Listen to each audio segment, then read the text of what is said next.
గమనించాలి. తల్లిదండ్రులకు ఒక విజ్ఞాపన, ఒక సూచన. ఏమిటా విజ్ఞాపన, ఏమిటా సూచన అంటే గమనించాలి. మన పిల్లలు దేవుళ్ళు ఎదగాలి, దేవుళ్ళు ఫలించాలి, దేవుళ్ళు గొప్పగా ఎదగాలి అని మనం కోరుకుంటాం కదా. కోరుకోవడం తప్పలేదండి. అంతకన్నా ముందు మనం మారాలి. తల్లిదండ్రులుగా ఉన్నాం కదా, మన జీవితం మారాలి. మనము దేవుళ్ళలో ఫలించాలి, మనం దేవుళ్ళలో ఎదగాలి, మనము దైవ భక్తిలో ఎదగాలి, మన భక్తి జీవితం గొప్పగా ఉండాలి.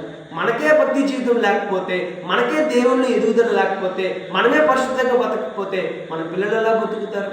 మన పిల్లలు ఎలా దేవుళ్ళు ఎదుగుతారు? మన పిల్లలు ఎలా దేవుళ్ళలో ఫలిస్తారు? ఒకసారి ఆలోచన చేద్దాం. మార్పు తల్లిదండ్రుల్లో వస్తే పిల్లల్లో ఖచ్చితంగా వస్తుందండి. ఒక తండ్రిని తన కుమారుడు అడిగాడు, తండ్రి నువ్వు సిగరెట్ కాలుస్తున్నావు కదా, నన్ను కూడా కాల్చమంటావా? ఒక తల్లిని తన కుమార్తె అడిగింది, అమ్మా నువ్వు బూతులు మాట్లాడుతున్నావే, నన్ను కూడా మాట్లాడమంటావా? ఒక తండ్రిని తన కుమారుడు అడిగాడు, తండ్రి నువ్వు మందు తాగుతున్నావు కదా, నన్ను కూడా తాగమంటావా? చూసారా, తల్లిదండ్రులను చూసి పిల్లలు నేర్చుకుంటున్నారు. కాబట్టి తల్లిదండ్రులుగా ఉన్న మనం ఉన్నాం కదా, మనం మారాలి. మనల్ని చూసి మన పిల్లలు మారుతారు.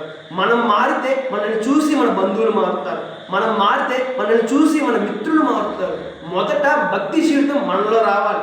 మనలో భక్తి జీవితం వస్తే మన పిల్లల్లో వస్తుంది, మన తల్లిదండ్రుల్లో వస్తుంది, మన బంధువుల్లో వస్తుంది, మన స్నేహితుల్లో వస్తుంది. కాబట్టి తల్లిదండ్రులకు నేను ఇచ్చే సూచన ఏంటంటే, పరిశుద్ధ గ్రంథాన్ని చదువుదాం, భక్తిలో ఎదుగుదాం, పరిశుద్ధంగా జీవిద్దాం, దేవుడు చెప్పినట్టుగా జీవిద్దాం, దేవుడు కోరుకున్నట్లుగా జీవిద్దాం. మనం ఎప్పుడైతే ఈ విధంగా జీవిస్తామో మన పిల్లలు మారుతారు, మన తల్లిదండ్రులు మారుతారు, సమాజం మారుతుంది, అందరూ సంతోషంగా జీవిస్తారు. తల్లిదండ్రులుగా మనం మారకపోతే మన పిల్లలు కూడా మారాలండి. ఒకసారి ఆలోచన చేద్దాం, మన జీవితాన్ని మార్చుకుందాం. May God bless you.